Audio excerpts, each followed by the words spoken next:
So Devore Design had provided virtual staging from the beginning in 2015. But in 2019 and early 2020, I saw an opportunity for home staging services, for real home staging services, where you furnish a vacant property.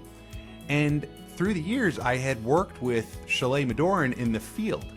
She was doing the walk-in talks, the occupied home staging, and I was always impressed with her work. As a photographer, it was great when she was at a booking because you knew the property was going to be ready, you knew the photos were going to come out great, but she only did occupied, staging or walk-in talks. She didn't actually do full-blown vacant home staging, bringing furniture into a house. So her and I had a conversation, and she was open to the idea of being involved in a full-blown home staging division.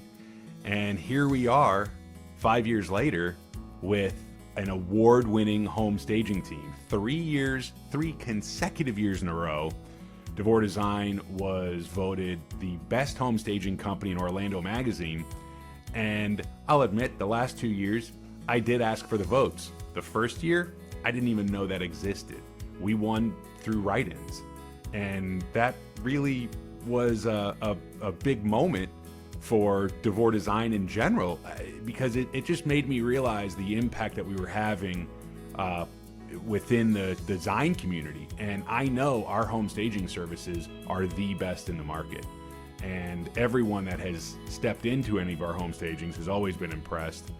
It's a great service that Devore Design offers. And when you meet our staging team, when you meet Chalet and you meet Whitney, you know you have the best home stagers in the industry.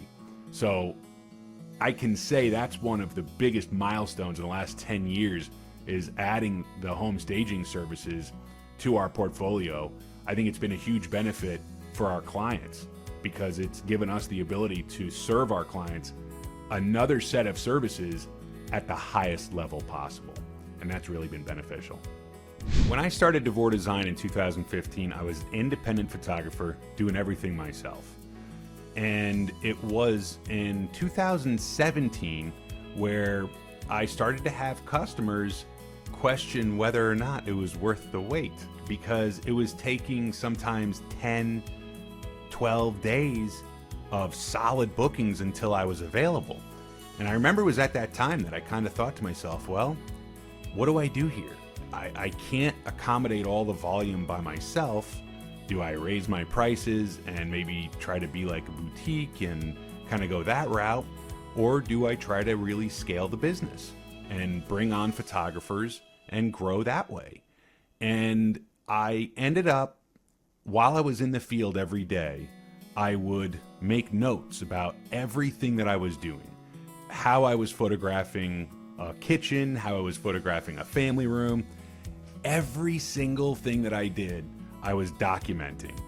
And I created I think the first version of our media standards guide was about 43 pages, I believe. It's close to 70 now. But I created a media standards guide because I knew I wasn't going to have the time to train anybody. So, how do you take a one-man business and turn that into a multi-person business? So my thought was, well, I need a solid roadmap. I need to have this media standards guide that I can, give to our new photographers and know that everything in this guide is exactly what I've been doing. And I did that, and I think it helped. The first handful of photographers that we brought on, some of which are still with us to this day, which I am super proud about that fact. They were, that guide was very helpful. It was very beneficial, and it helped me because it meant that I didn't have to spend a tremendous amount of time personally in that process. So as the business grew, I think that was one of the most beneficial sort of scaling elements of growing.